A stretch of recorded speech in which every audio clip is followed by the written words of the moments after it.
দেশবাসী দেখেছেন, গত কিছুদিন পূর্বে দেশের প্রধানমন্ত্রী নরেন্দ্র মোদীজি যখন কর্ণাটকে বিজেপির সহযোগী দল এর হয়ে প্রচার করছিলেন এবং এমপি প্রজ্জ্বল রেভান্নার হয়ে মানুষের কাছে ভোট চাইছিলেন, ঠিক সেই সময় সারা দেশে প্রায় ৩,০০০-এর অধিক প্রজ্জ্বল রেভান্না যে নারী সংক্রান্ত যে অপরাধগুলি করেছেন সেই ভিডিও সোশ্যাল মিডিয়াতে ভাইরাল হয়েছে।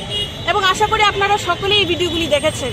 যে ভিডিওগুলি দেখলে তা প্রমাণিত হয় যে প্রজ্জ্বল রেভান্না একজন নারী বিরোধী এবং ওনারা যখন সরকারে ছিল, উনি একজন দেশের প্রাক্তন প্রধানমন্ত্রীর পরিবারের লোক, তারা যখন সরকারে ছিল যেই সমস্ত মহিলারা ওনাদের কাছে সাহায্যের জন্য গেছেন, প্রত্যেকটি মহিলাকে তারা বিভিন্ন রকমভাবে নির্যাতন করেছে, ধর্ষণ করেছে এবং মহিলা বিরোধী অপরাধের সঙ্গে তারা যুক্ত রয়েছে।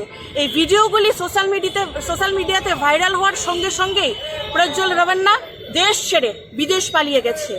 এবং মোদী সরকার এবং অমিত শাহজি, আমরা বিভিন্ন ফটোতে দেখেছি, সোশ্যাল মিডিয়াতে বিভিন্ন ফটো দেখেছি, ওনাদের পরিবারের সঙ্গে তার ফটো রয়েছে গত কিছুদিন পূর্বের। কিন্তু উনি যখন প্রজ্জ্বল রেভান্না যখন দেশ ছেড়ে পালিয়ে যায়, আজ মোদী সরকার চুপ রয়েছেন।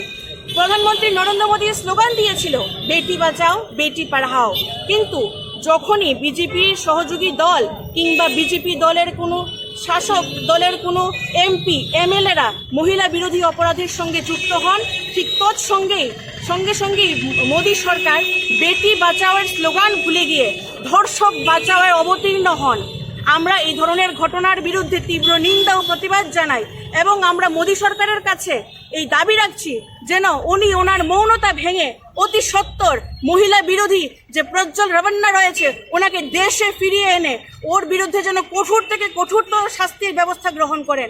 এবং তৎসঙ্গে আমি এখান থেকে কর্ণাটকের সরকারকে এবং ওখানকার যিনি মহিলা কমিশনার রয়েছেন ওনাকে অনেক অনেক ধন্যবাদ জানাই যে এই ধরনের ঘটনা যখন প্রকাশ্যে এসেছে সঙ্গে সঙ্গে ওনারা এসআইটি গঠন করেছেন এবং ওখানকার মুখ্যমন্ত্রীকে চিঠি লিখে সেই ধর্ষকের বিরুদ্ধে যেন কঠোর থেকে কঠোর শাস্তির ব্যবস্থা করা হয় সেই পদক্ষেপ গ্রহণ করেছেন। এবং আমরা আজ দেখেছি সেই ধর্ষকের পিতাকে কর্ণাটক সরকার গ্রেপ্তার করেছেন এবং দেশের সরকার, কেন্দ্রীয় সরকার এবং প্রধানমন্ত্রী যেন তার মৌনতা ভেঙে ধর্ষকের বিরুদ্ধে এবং দেশের মহিলাদের যেন নাই পাইয়ে দেয়, আমরা সেই দাবি রাখছি।